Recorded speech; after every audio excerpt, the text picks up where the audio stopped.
I've gotten some rave reviews from the other sessions. Who here has been to a session and had their mind at least partially blown a little bit? Anybody? Sort of blown your mind. All right, great. Some really great content here today.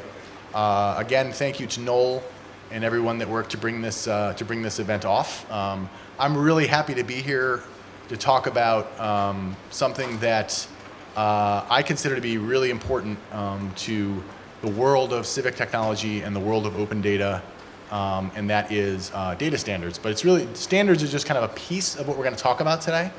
And I'm joined by Councilman Ben Kallos, who is someone who is passionate about technology and serves on the New York City Council, and is someone who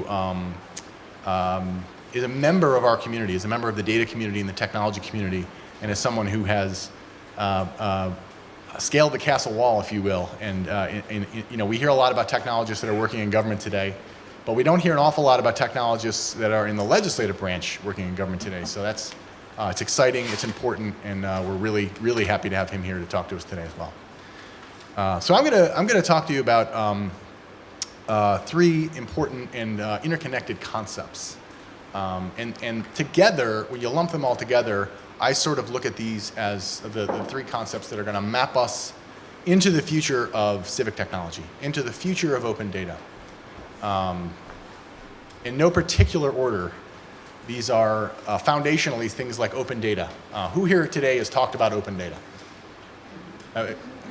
Maybe a little bit of a better question. Who here hasn't talked about open data today? You're going to get your open data. You can check this box off after this talk. So building on top of open data, which seems like something that we're all familiar with, we all understand what it's for. I think we probably all understand what good open data is and what not good open data is to a large extent.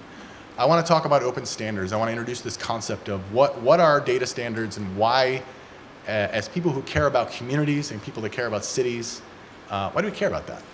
And then I want to toss it over to Councilman Kallos to talk about open source, and then come back together after he's had a chance to speak and take some questions and really get our heads around how these three concepts are interconnected and how they get us to what I believe is the future of civic technology.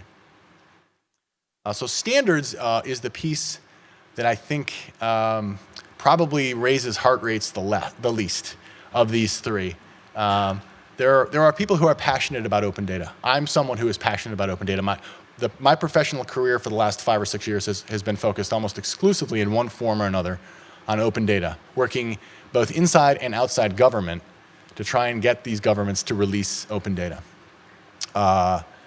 Open source is something that people are very passionate about. There are people who have a religious affinity to the idea of open source, and I think that's a good thing, especially in our community, especially when we in a community that's made up of people who care about government and who care about it working better, and technology being a really key piece of that. But standards, people tend to get a little bit less excited about. I've seen eyes glaze over talking about standards. So hopefully this very quick tour into the world of data standards will get you more excited about it. And I should point out too, there are a couple of people in the audience today that work on open data standards a lot more than I do.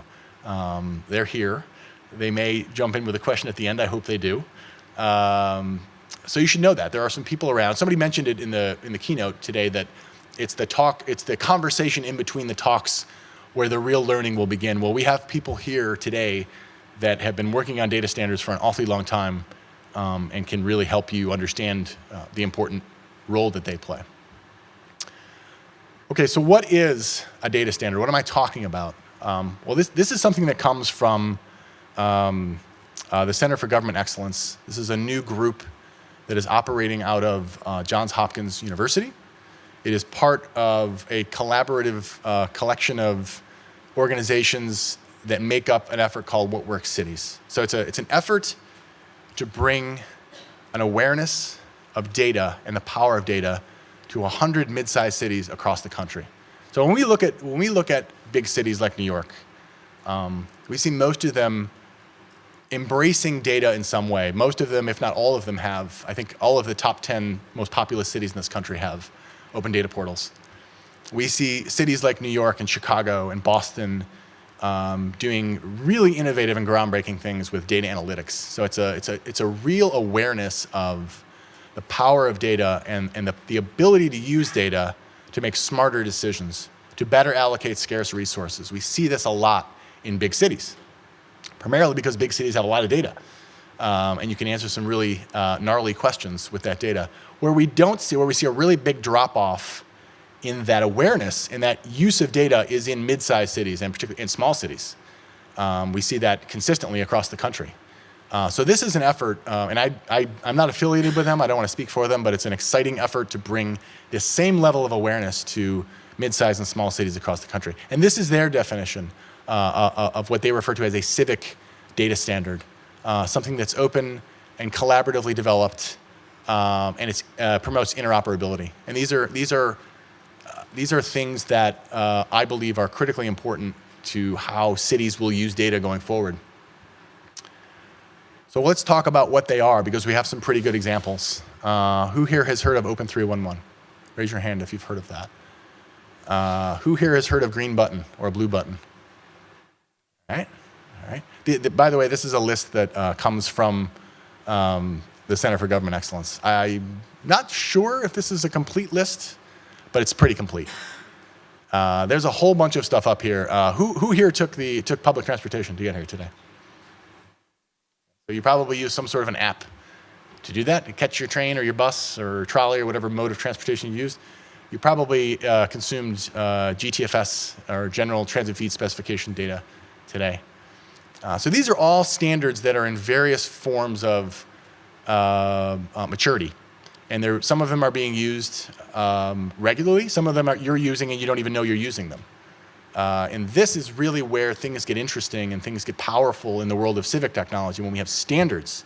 So consider the General Transit Feed Specification. This is something that transit authorities like the MTA can release openly and essentially create a cottage industry of applications that can get you from point A to point B. It's a really powerful idea, and it's one that I think a lot of these other standards have tried to copy.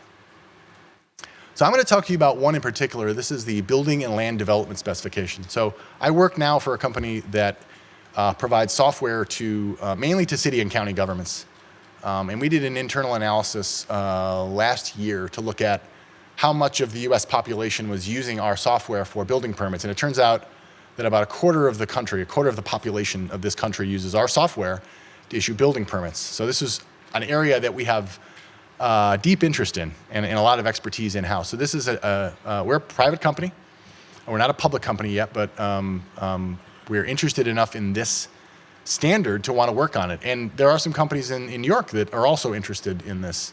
CarterDB, who is a sponsor here, just recently signed on to be a supporter of this standard, and there are some others as well. So this is a standard for building permits. When you want to put an addition on your house or you want to add a pool, you need a building permit. And the way you do that is you go to your local government and you ask them for permission, and they permit your activity and tell you you're allowed to do it. So this is the actual website of the data specification. It's permitdata.org. You can go there and you can actually find out about this data standard. There are about a dozen municipalities in the country that are now using this data specification. So you may ask why. The question I often get when I talk about this is why? Why do we care about this? Why do we want a data standard for building permits? Who cares? It turns out that building permit data is actually really valuable data.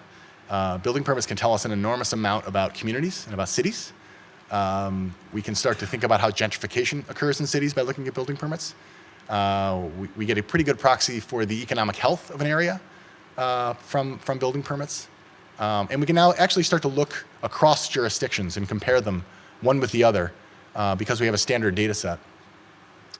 This is just a snapshot of a project we did at the end of last year. We took about a half a dozen municipalities that were all using this standard, and we wanted to actually just build a simple web application that would let you plug in the data from any one of these jurisdictions. So you could basically look year over year, pretty simple here.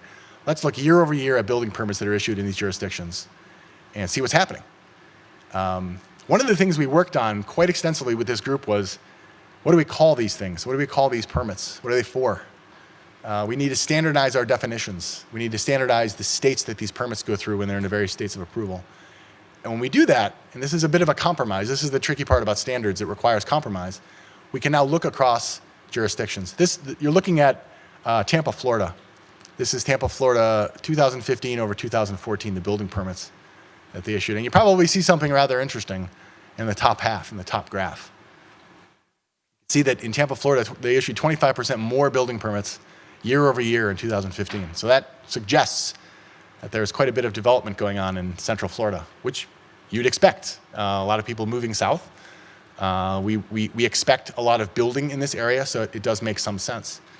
We could actually figure this out without a building permit standard, but every other municipality we looked at actually had a flat growth rate year over year. Tampa stood out with a 25% jump in building permits year over year. That's pretty significant.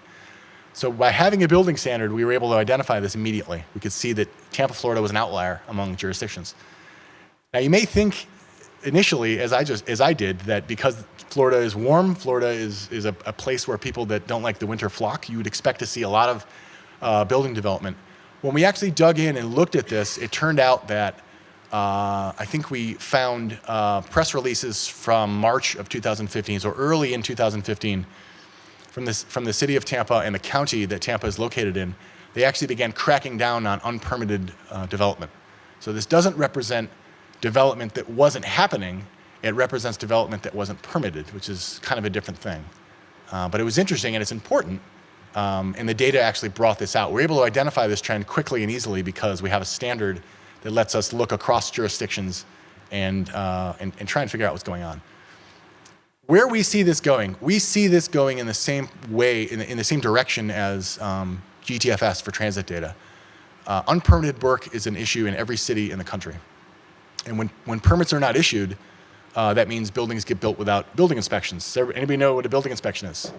So when you're building a new building, you want to send inspectors in to look at your building to make sure that the wiring is correct and the fire suppression systems are correct and all of the safety regulations are correct. This happens over the course of a building, a life cycle, and it ensures that, number one, when you go in and live in this building, that it's safe. But what it also does is when that building, should it happen to catch fire at some point and first responders need to go into it, they know that there are properly installed fire suppression systems, that the stairways are sufficiently wide to get equipment up, and all of these things that we take for granted. When unpermitted work occurs in cities, those things don't happen. Buildings are dangerous to live in and they're dangerous for our first responders to go into. So what we see happening is we see apps being developed that let people, similar to the way that people can report 311 incidents, people can report unpermitted work that's occurring in cities. And they'll be able to do that quickly and easily because we'll have a standard that will cover every city. So that's really where open standards are going. And that's really how they relate to open source software. So you can see the progression of these concepts and how they interconnect. And they really sort of point us in the direction of where we're going in terms of civic technology and technology we use to improve cities. So now that I've given you a quick teaser on open source, I'll ask Councilman Kallos to come up and talk about open source software and things he's doing on that front in the city of New York. Thank you. Should I unplug? Unplug it, please. Just going to get to the part of the presentation that matters. So I'm Councilmember Ben Kalos, and my Twitter handle is down at the bottom of the presentation. And if my phone isn't buzzing, it means I'm not doing a good job. So there's a lot of people who are watching online. Hi to folks on the internet. And anyone who's on Twitter land, please just make sure you're sharing. It's that name on GitHub. It's that name on Instagram. It's that name on pretty much every single platform. So I think one key piece is just trying to make sure that our government actually works. And one of the things that government does is we legislate. So we have OpenLeg, which is something that Noel and others worked on, Andrew Hoppin, and that's actually on a Drupal platform. And then I'm just trying to work on legislation and getting that up. So we actually put our legislation up on our Drupal site. We put it up on Madison. We've put it up on Councilmatic, Democracy OS, and even Legislation Lab. And one of the larger problems is each and every single one of those is a data silo. Each and every single one of those is a different standard. We even put our legislation up on GitHub, which is there as plain text. Any of you, please feel free to to pull it, throw it up in Markdown, and put it back up as a push request. I'll be happy to accept it. That was one of the things folks asked. They said, oh, can you please put it up in Markdown? I was like, great, this is collaborative. You can do it for me. So we have our legislation up on GitHub. So I just wanted to talk a little bit about some key things. So as Mark already talked about, Open 301 is huge. We're actually here with Phil Ashlock, who has been one of the advocates for it since the beginning. How many people here are from New York City? Okay, so we have some folks not from New York City. How many people were born and bred in New York City?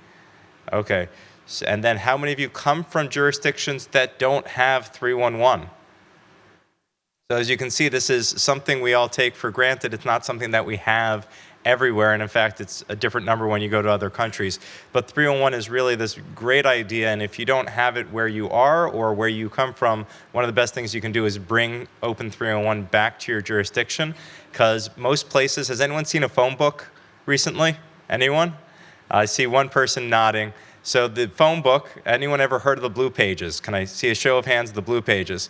So those of you who are old enough to have seen a phone book, there's a section on the Blue Pages, but we don't need the Blue Pages in New York City anymore because you can just go to 311 and we even have an app.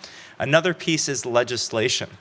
So just think about this for a second. Going back as far as 2009, the legislation was only in the hands of really lobbyists and elected officials. So back in 2009, we actually did the Senate site and put it online. I had a site called openlegislation.org, and now the City Council has something based on called Legistar.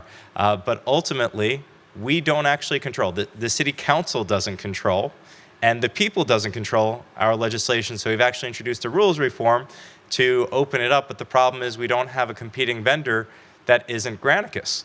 So I'm looking to all of you. We're working with a group called Free Law Founders I'll talk to later about trying to build a legislative platform using an open standard for legislation so that we're not stuck working with vendors who then own our data and won't give it back to us.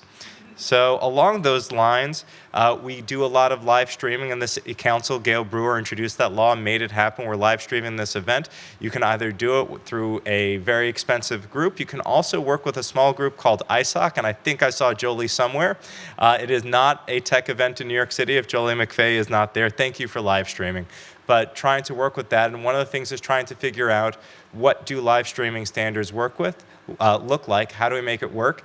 As consumers, is Periscope enough? Is it just throw a cell phone up, throw it on, and have somebody stand there for 3 hours like this and hope their arm doesn't fall asleep? Or do we need to have better equipment? Do we need to clone Jolie McVeigh and send him to every single meeting every day? Similarly, we have open data. We have this in New York City. How many of you come from jurisdictions that don't have an open data law? So there's a couple of hands here, but this is something that's huge. And one of the reasons open data matters is because we have Open 301. A lot of the time you'll get open data sets and they're kind of be useless. So that is one key. Now, I want to talk a little bit about City Record Online. This is something I actually worked very closely with the BetaNYC. Who here knows what the City Record is? 1, 2, 3. Okay. I'm going to show you what the City Record is. The City Record. This is the last City Record.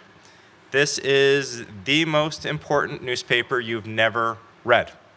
And the way the City of New York tells you that we're going to demolish your home and put a highway through it, or demolish your planet and build an intergalactic place, is we're putting it in the City Record. The 3 people who knew what it was, do you get a subscription? Do you get a copy of it every day? I don't see any hands up. But you know what it is.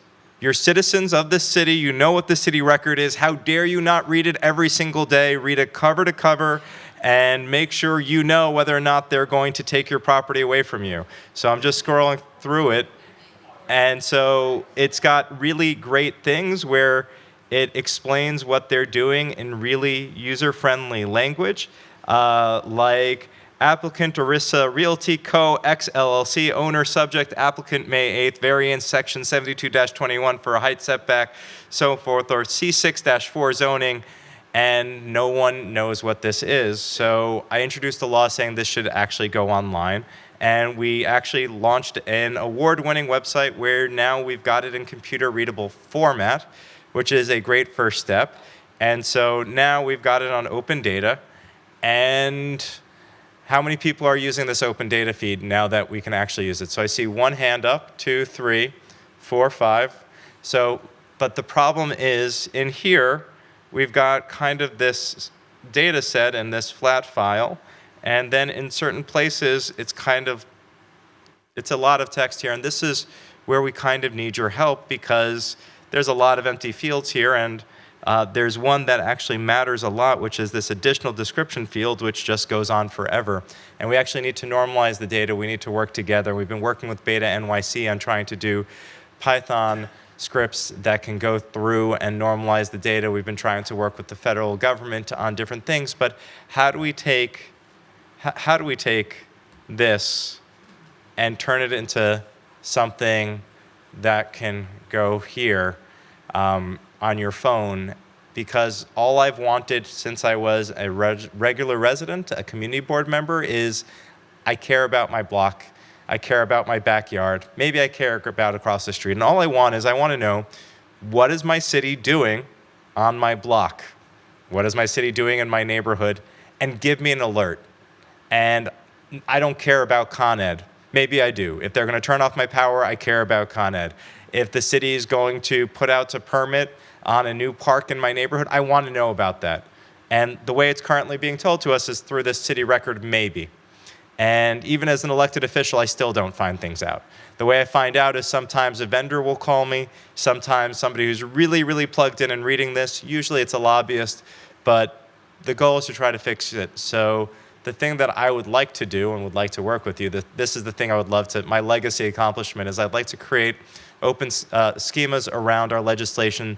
I'd like to adopt USLM and Encoma and TOSA for our legislation and laws. I'd like to have laws that are computer readable, so instead of you having to scratch your head trying to figure out what does the law say and hiring a lawyer like me and paying me a lot of money to tell you what it says, the computer could just read and say, oh, this law applies to people 18 to 26. And if you're 18 to 26, here are the two numbers, you get health insurance through your parents. If you're over 26, you don't. But how do we make that readable?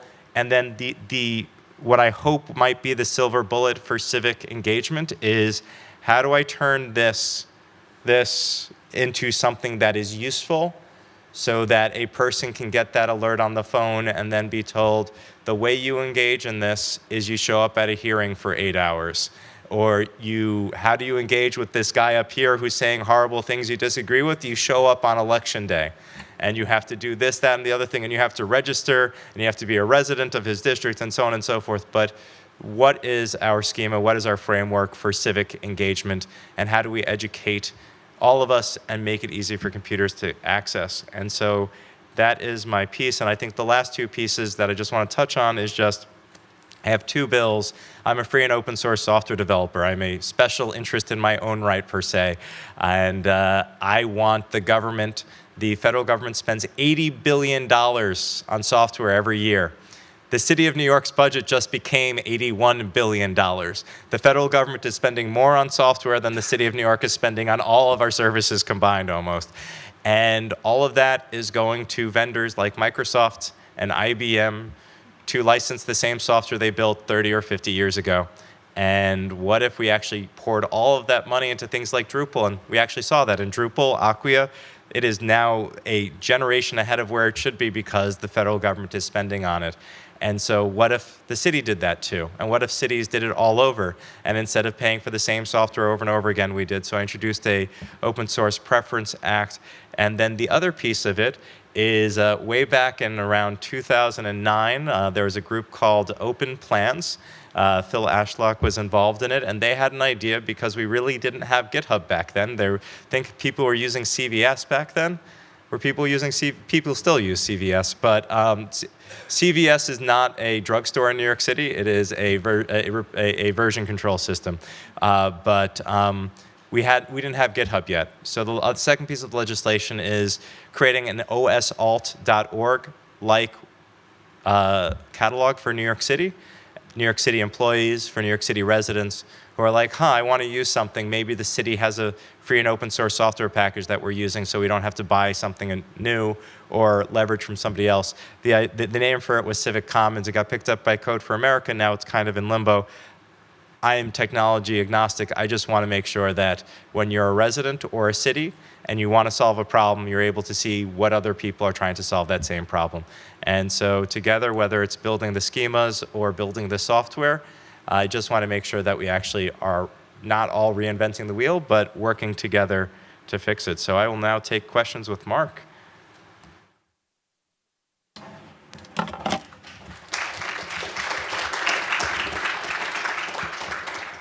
We have a microphone. So anybody, questions? Open data, open standards, open source. I'm a senior Drupal developer, so I love you. Thank you. I'm curious. Are you a Drupal developer? I've been doing Drupal since Dean Space. Okay, 12 years ago. then I love you too, but don't tell my wife. Or my boyfriend. So, you know, there's a lot of sort of civic activism within the Drupal community, and then you've got folks like my friend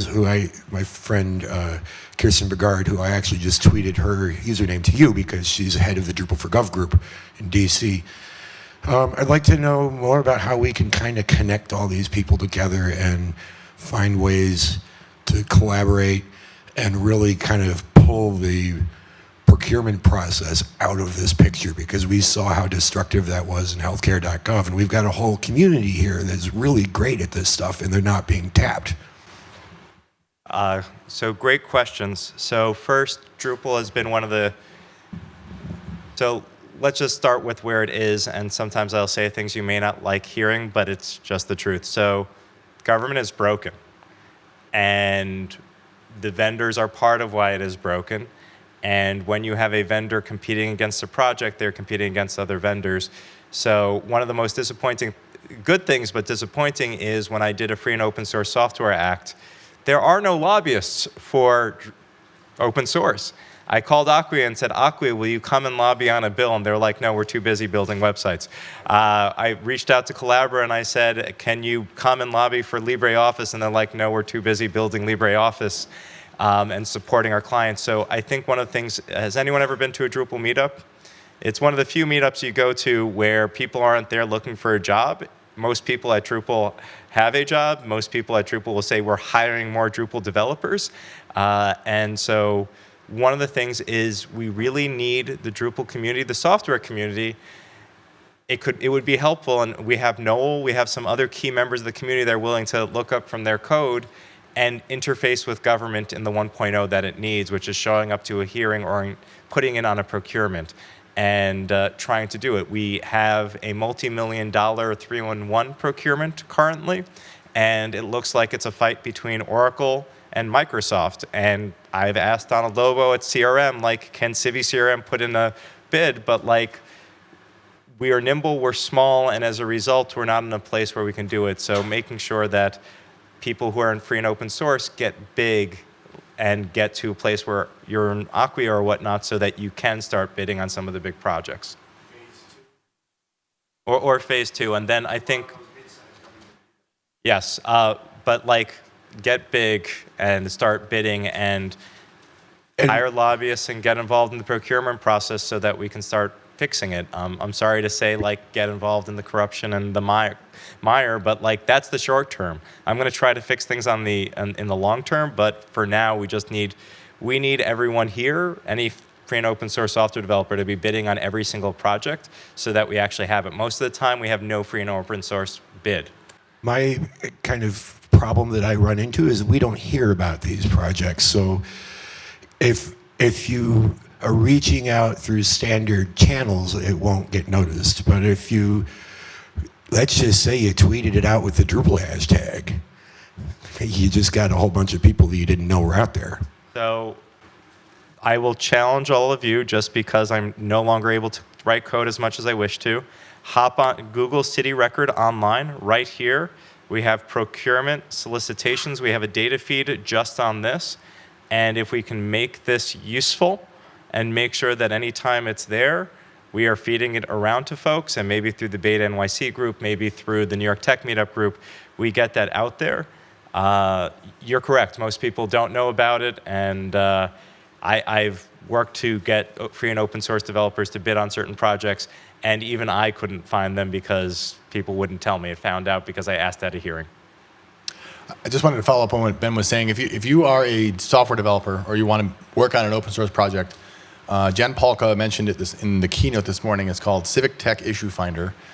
Google it, you'll find it. It's essentially a list of projects in brigades, BetaNYC, and all over the country that need help. So if you want to help, go find an issue to work on that interests you or you think you'd be able to help out in. If you're not a software developer and you still want to be involved in an open source project, you had a slide up for BetaNYC. Do you have a tab open for that? So BetaNYC is the civic hacking group in New York City. You do not have to be a software developer to go here.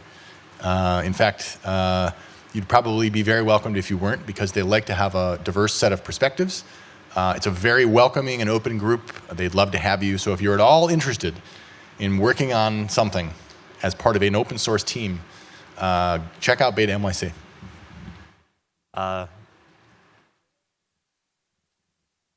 Hi. So I know one of the elements of the Open 301 standard is the ability for like a post endpoint for 301 service requests. So like the idea you can programmatically create a new service request the same as if someone were to call it in or use it through one of the official apps. I know it's a complex thing to implement with privacy concerns and things like that. Just wondering if you thought maybe you agree, or it seems like you might disagree. I don't know. I think we should do Open 301. I don't think there's any excuse not to. I think other cities have. We have an RFP out. If you want a copy of the RFP, you can email bkalos@benkalos.com. I will send you a copy of it. I believe it might still be open. I've been arguing about whether or not we need to reissue it for a third time, but I have been assured by some experts in Open 301 that our current RFP will meet the standards that we are looking for when we get the new thing. Currently, we have a very old version of Siebel, and Oracle again and Microsoft are fighting like cats and dogs over which big behemoth gets to own 301 for the city of New York. We are the largest implementation in the country as far as I understand. So the answer is yes, we should do Open 301, and third parties, whether you're ClickFix or somebody else, should be able to throw things into the system, or one of you should be able to create an app tomorrow on the next technology. Maybe it's using NFC in some way I haven't thought of.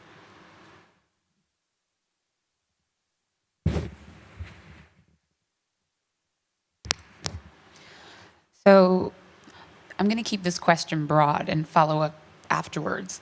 But I understand that what you're saying is basically get into the broken system and eventually we can all fix it. And I'm actually trying to do that. I'm in the private sector, but I'd like to be in the public sector. And that is its own process. But it seems like what you said, we're paying multiple times for the same software packages through different vendors. And from my experience as an outsider and as an employee of a company that had a contract with a city agency, so I dealt with them that way, I wonder if there's a way, either through legislation or through, I forgot what it's called when it's like a ballot initiative, like you can vote on when you vote for things like your council person, to try to communally voice our concerns and perhaps kind of find a bigger wedge we can stick into the current system, or some way to vocalize our unhappiness with the monopolies that are involved, and perhaps even mandate that the next, big project be an open source one. Yes, so I'm going to give you the bill numbers for my legislation. We've already had it heard in Contracts Committee. I want to thank the people who came out to testify, BetaNYC, Participatory Politics Foundation. We actually had the folks from Free Software Foundation, OSI, come out for it. I love the fact that I block my own JavaScript.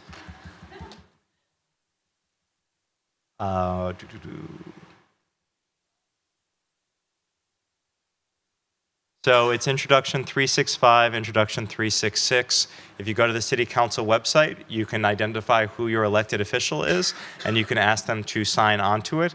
You can pull the legislation from this website. You can pull the legislation from GitHub. You can pull it from the City Council website. You can see if the language is up to par. It hasn't been passed yet, so we can do it. This would actually mandate that the city set a plan for moving from code that is licensed proprietary to code that is owned by the city under a free license. I have not actually, I actually included the definition from the Free Software Foundation for what is free. I also included the definition from the OSI. Technically, I took it without permission, but God bless the licenses and the fact that they are copyleft instead of copyright. So that is something we can do, and getting people to sign on to it. If you're not from New York, New Hampshire already passed this, Kansas already passed this. Republicans love this because it's about making government smaller and saving taxpayers money. Democrats should love it too. And then in terms of just however we can help, whether if you are having trouble with procurement in the city of New York and you're going through it right now and you can tell my office, this is the specific place that is broken and we can debug procurement, I am down. I am down to debug the procurement in our city and fix it. I saw a hand in the back of the room, then I saw Jolie.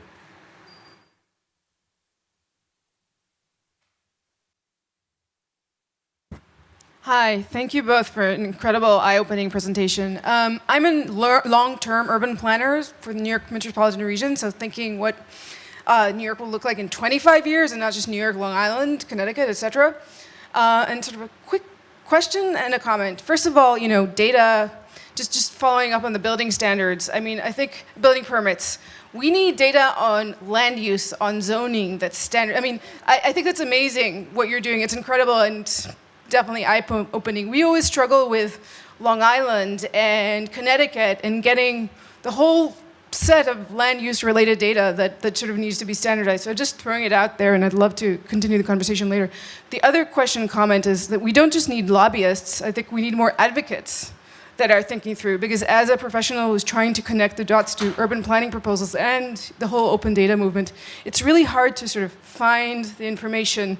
Everybody who is working on it knowledgeable is really, really busy. And that infrastructure is not there, unlike in transportation or other environmental issues, sort of like the civic infrastructure is beginning to build, and it's amazing, but it's not quite there. So just another thought on that. Thank you. I just wanted to comment on what you said with respect to the building permit data standard. There is a desire within that group to expand out to other kinds of property data, and certainly zoning and land use is super critical. There was a really interesting study that just came out not too long ago called The Architecture of Segregation. If you Google it, you'll find it. And it was looking at essentially the reemergence of slums in cities all over this country. And one of the factors that's driving this is land use regulations, which are made at the local level. So there are enormously important reasons why we should start to look collectively at these rules about how land may be used and how those decisions get made.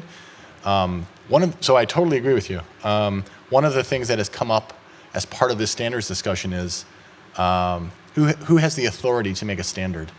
What sanction do they need in order to do that? And if they do it, what obligation do governments have to abide by it? So, who's in charge of that? And I don't know that there's a clear answer to that question. Others may have thoughts on that, but I think it's a sticky question and one we're kind of wrestling with. And the governments that have already adopted these standards, most of them tend to be early adopters anyway. In many cases, they are not the ones that really should adopt these standards, so we can take a closer look at what they're doing.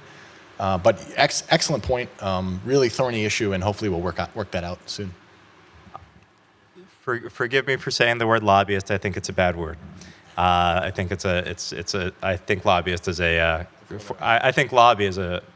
is is a 5-letter word or 4-letter. I think it's a bad word, and forgive me for using it. We do need more advocates. I am really happy that we have Noel as a leader of BetaNYC, but I would really love if all of you would show up to a hearing, even though it's during the day and you have to take a day off work, to engage in the process and help us figure out how do we make government actually more engageable. We need more advocates, and most of the time you'll be advocating with your elected official, but yes, it takes a lot of work. The system is broken and it's difficult, but for the next 1 year, 9 months, and 26 days, you've got an elected official who is also a developer, so I can be the one to introduce things and help move things through. Just in terms of the city planning issue, I would love to work with you. We don't really have access to strong city planners in government. We have the City Planning Commission, they work for the mayor. The City Council has staff, they work for the speaker. Each one of the each of the other 50 members, the 59 community boards, we've kind of got ourselves. And maybe you have somebody on the board who is an urban planner, and sure, maybe they'll spend some of their time doing extra work, but we need urban planners to interface with their community boards to say, hey, this application is inaccurate. This doesn't look right. This isn't responsible. Why are we planning for a city 10 years out instead of planning 25, 50, or 100 years out? This is actually, the Pluto data is pretty amazing. CartoDB is amazing. They put it up there. And I think in an afternoon, I'm trying to fight tall towers. Does anyone like buildings that are 900 feet or taller? Does anyone think that only billionaires should be able to see the sky? So I'm trying to protect my neighborhood from tall buildings, and I said, oh, I want to protect it, and the city came back and said, no, you already have too many tall buildings. Well, the sea of blue is all the buildings less than 210 feet in my district, and the orange and yellow and red splotches are the buildings that get taller. Yellow is 30 feet, orange is 30 stories, orange is 30 stories, and red is 40 stories or above.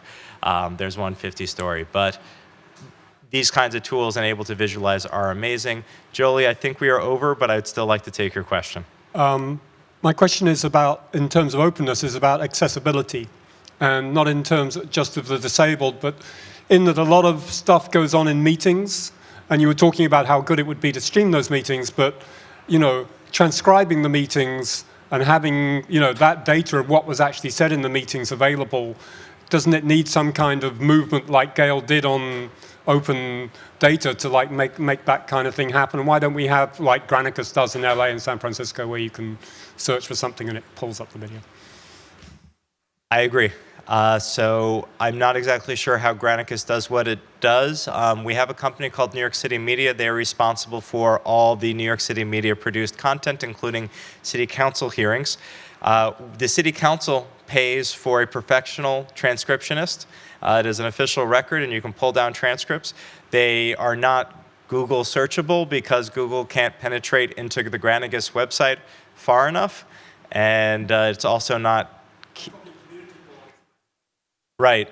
I'm interested in working with you, Jolie, and anyone else on how do we work with either YouTube currently, I believe, does closed captioning using automatic. It's not the best, but it's a Microsoft. Okay, so I'm open to it, and if anyone has an idea on how it can make sure that we actually get community boards, which currently aren't live streamed, and all the city meetings live streamed, and then make sure that they get searchable so that people can find them. And I'm about to get the hook to come off the stage, so I just want to thank Noel. Your ears should have been burning because I've been talking about you behind your back, and thank you for all of your strong advocacy.